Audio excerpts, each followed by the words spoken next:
نحمده ونصلي على رسوله الكريم اما بعد فاعوذ بالله من الشيطان الرجيم بسم الله الرحمن الرحيم رب اشرح لي صدري ويسر لي امري واحلل عقدة من لساني يفقهوا قولي۔ ذوالقعدہ میں روزہ رکھنا مستحب ہے بعض کے نزدیک، لیکن اس مہینے میں روزے کی کوئی خاص فضیلت نہیں، جیسے شوال کے روزے ہیں یا ذوالحج میں اس کے کوئی خاص روزے نہیں، یا محرم کا روزہ ہے، تو یہ ذوالقعدہ کا کوئی روزہ خاص اجر والا نہیں، لیکن وہ کہتے ہیں چونکہ مہینہ افضل ہے عام مہینوں کے مقابلے میں، اس لیے اس کی عبادت اچھی ہے۔ اس مہینے میں کچھ تاریخی واقعات بھی ہوئے۔ اسی مہینے میں اللہ تعالیٰ نے موسیٰ علیہ السلام سے 30 راتوں کا وعدہ کیا۔ مجاہد، مسروق اور ابن جریج یہ کہتے ہیں۔ غزوہ بدر ثانی اسی مہینے میں ہوا۔ بنو قریظہ کے ساتھ غزوہ اسی مہینے میں ہوا۔ صلح حدیبیہ ذوالقعدہ میں ہوئی۔ انا فتحنا لک فتحا مبینا اسی مہینے میں نازل ہوئی۔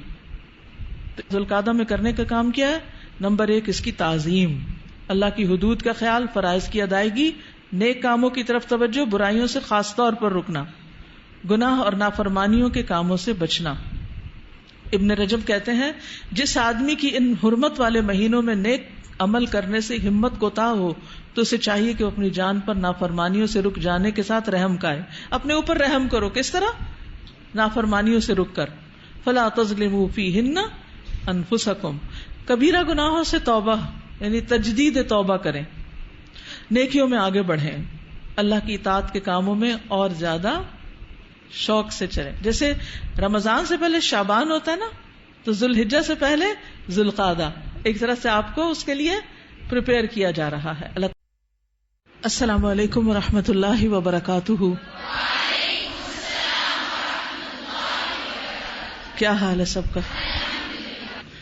نحمده ونصلی علی رسولہ الکریم اما بعد فاعوذ باللہ من الشیطان الرجیم بسم اللہ الرحمن الرحیم رب اشرح لی صدری ویسر لی امری واحلل عقدۃ من لسانی یفقہوا قولی۔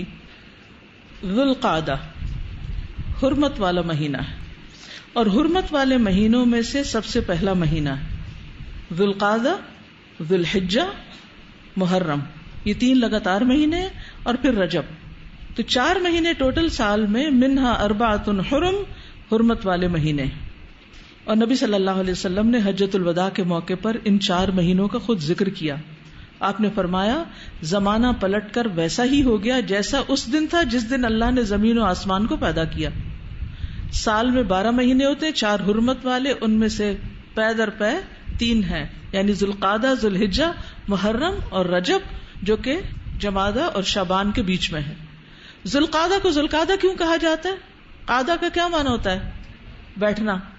بیسیکلی عرب چونکہ جنگ و جدل کے بہت شوقین تھے، تو وہ سارا سال لڑائی جھگڑے کرتے، لیکن جو ہی حرام مہینے شروع ہوتے تو بیٹھ جاتے، لڑائی جھگڑے سے باز آ جاتے۔ تو ذوالقعدہ یعنی بیٹھنے والا مہینہ، کہ اب لڑائی جھگڑا ختم اور بیٹھ جاؤ۔ تو یہ دراصل اس حرمت والے مہینوں میں سے پہلے مہینے کا نام اس اعتبار سے ہے۔ جاہلیت میں بھی اس مہینے کی بہت تعظیم کی جاتی تھی۔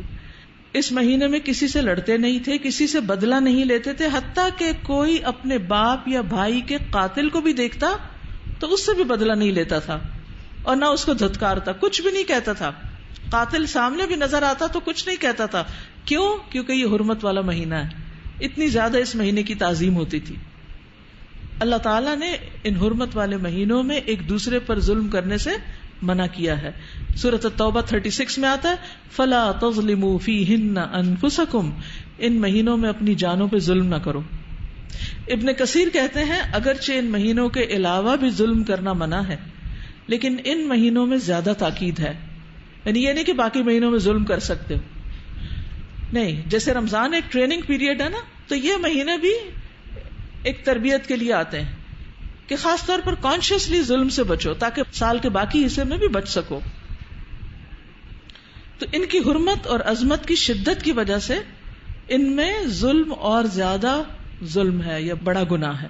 قتادہ کہتے ہیں حرمت والے مہینوں میں ظلم کرنا خطا اور گناہ ہے، اور گناہ میں اس ظلم سے بڑھ کر ہے جو ان مہینوں کے علاوہ کیا جائے۔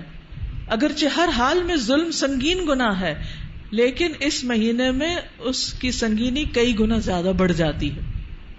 ظلم کی دو قسمیں ہوتی ہیں، ایک ہے اپنی جان پہ ظلم اور ایک ہے دوسروں پہ ظلم. جان پہ ظلم جیسے فرائض کو چھوڑ کے، نماز، روزہ، حج، زکوٰۃ، واجبات، ڈیوٹیز چھوڑنا کیا ہے؟ ظلم. کس پہ؟ اپنے آپ پہ. فلا تظلموا فیہن انفسکم.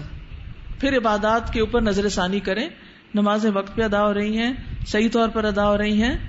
نمبر 2، ظلم ہوتا ہے حرام کام کر کے، جیسے بے حیائی کا ارتکاب، صحیح لباس نہ پہننا، والدین کی نافرمانی، قطع رحمی اور دیگر حرام کام کرنا. یہ بھی دراصل اپنی جان پہ ظلم کرنا ہے. ٹھیک ہے؟ تو پہلی قسم خاص طور پر اپنے اوپر ہے، لیکن دوسری قسم جو ہے ظلم کی، اس میں اپنے علاوہ دوسرے بھی شامل ہو جاتے ہیں. یعنی والدین کا حق نہیں دے رہے تو آپ ان کے ساتھ ظلم کر رہے ہیں. ٹھیک ہے؟ اگر آپ فحش لباس پہن رہے ہیں تو آپ دوسروں کو اپنی طرف اٹریکٹ کر کے ان کا مزاج خراب کر رہے ہیں، ان پہ بھی ظلم کر رہے ہیں، اپنے اوپر تو کر ہی رہے ہیں. اسی طرح قطع رحمی کر کے خود کو بھی نقصان دیتے ہیں لیکن دوسروں کو بھی حق نہیں دے رہے، وغیرہ وغیرہ، اور دیگر جتنے بھی حرام کام ہیں. تو یاد رکھیے، ذوالقعدہ نمبر 1 حرام مہینوں میں سے، نمبر 2 حج کے مہینوں میں سے ہے. قرآن مجید میں آتا ہے الحج اشہر معلومات، حج کے مہینے